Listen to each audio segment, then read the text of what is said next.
नमस्कार, मी जयश्री रेसिपीमध्ये सर्वांचे अगदी मनापासून खूप खूप स्वागत आहे।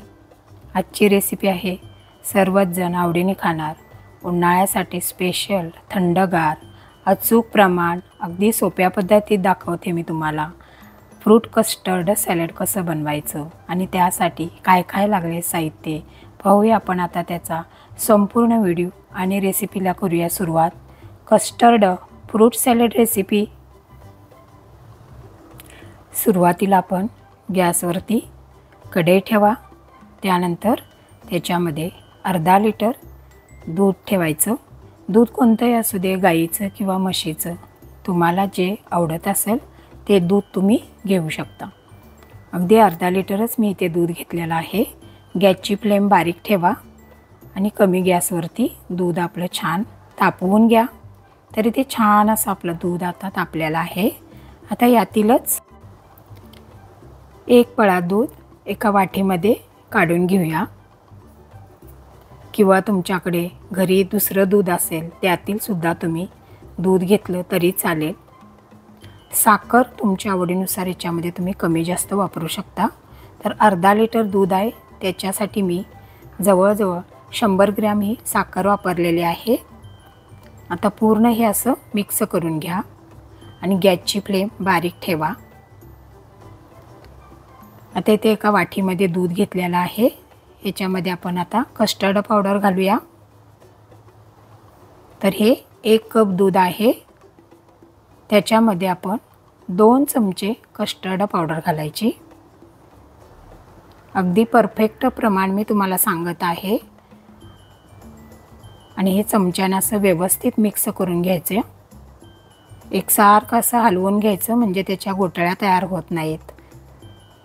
तर इथे सर्व आता कस्टर्ड पावडर दुधामध्ये मिक्स करून झालेली आहे।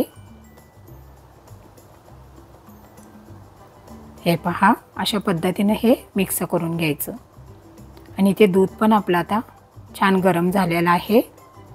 आपण आता याच्यामध्ये कस्टर्ड ॲड करूया।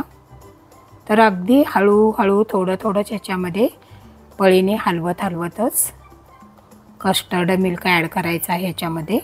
कारण एकदम जर तुम्ही पटकन याच्यामध्ये घातलं तर त्याच्या गाठी तयार होतात, म्हणजे एकाच बाजूला दुधाचा हा गोळा तयार होतो आणि व्यवस्थित मध्ये आपलं कस्टर्ड होत नाही। म्हणून थोडं घालतच असं पळीने हलवत घ्यायचं। छान असं मग ते मिक्स होतं आणि हे पहा, एक 2 ते 3 मिनिटासाठी हलवून घ्यायचं। गॅसची फ्लेम बारीक ठेवायची। कस्टर्ड पावडर घातल्यानंतर असं मिक्स करत शिजवून घ्यायचं व्यवस्थित।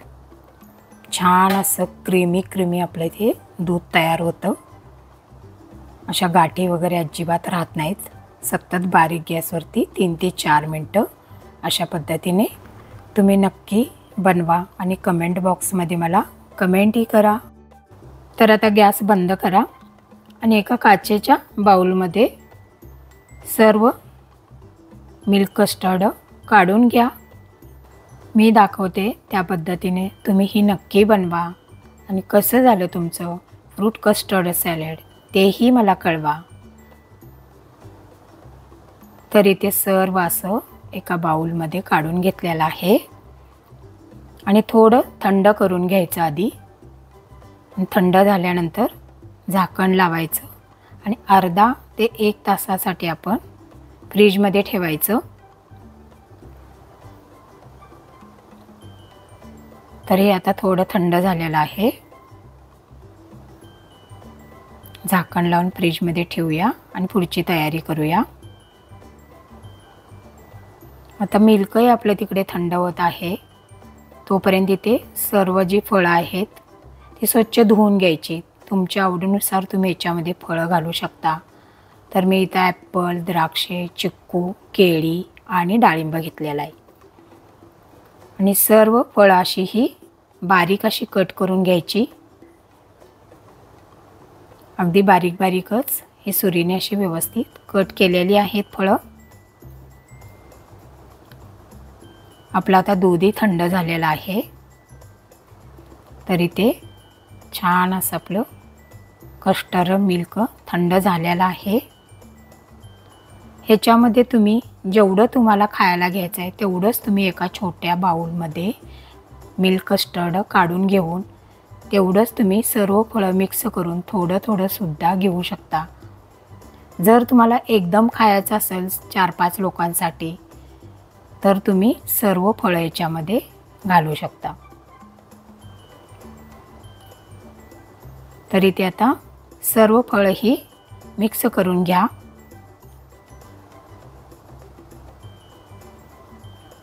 व्यवस्थित असं मिक्स करून घ्या. मस्त थंडगार उन्हाळा स्पेशल फ्रूट कस्टर्ड. आजची रेसिपी सिंपल आणि साधी रेसिपी, जयश्रीच रेसिपी. तर छान येते आता तयार आहे थंड थंड फ्रूट कस्टर्ड रेसिपी. वरून मस्त इथे मी आता थोडं डेकोरेशनसाठी डाळिंब्याचे दाणे घातलेले आहेत वरती. आणि आता एका बाउलमध्ये खाण्यासाठी सर्व करा. तर तुम्ही याच्यावरती आईस्क्रीमसुद्धा घालून खाऊ शकता. खूपच छान लागतं. आईस्क्रीम घातल्यावर सुद्धा खूप टेस्टी आणि मस्त लागतं. तर तुम्ही आईस्क्रीमसुद्धा घालून फ्रूट कस्टर्ड हे खायला तयार. तर कशी वाटली माझी आजची फ्रूट कस्टर्ड रेसिपी? आवडली असेल तर लाईक करा, तुमच्या फ्रेंड ग्रुपवरती शेअर करा. माझ्या चॅनलवर जर तुम्ही नवीन असाल, सबस्क्राईब केलं नसेल तर लगेचच सबस्क्राईब करा आणि साईडचं बेलचं बटन दाबायला विसरू नका. म्हणजे माझ्या रोजच्या रेसिपींचं नोटिफिकेशन तुम्हाला पहिलं येत जाईल. आणि सर्वात महत्त्वाचे, खात राहा, आनंदात राहा.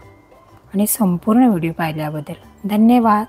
पुन्हा भेटू अशाच तुमच्या आमच्या सर्वांच्या आवडीच्या रेसिपी घेऊन जयश्रीच रेसिपीमध्ये. तोपर्यंत बाय बाय.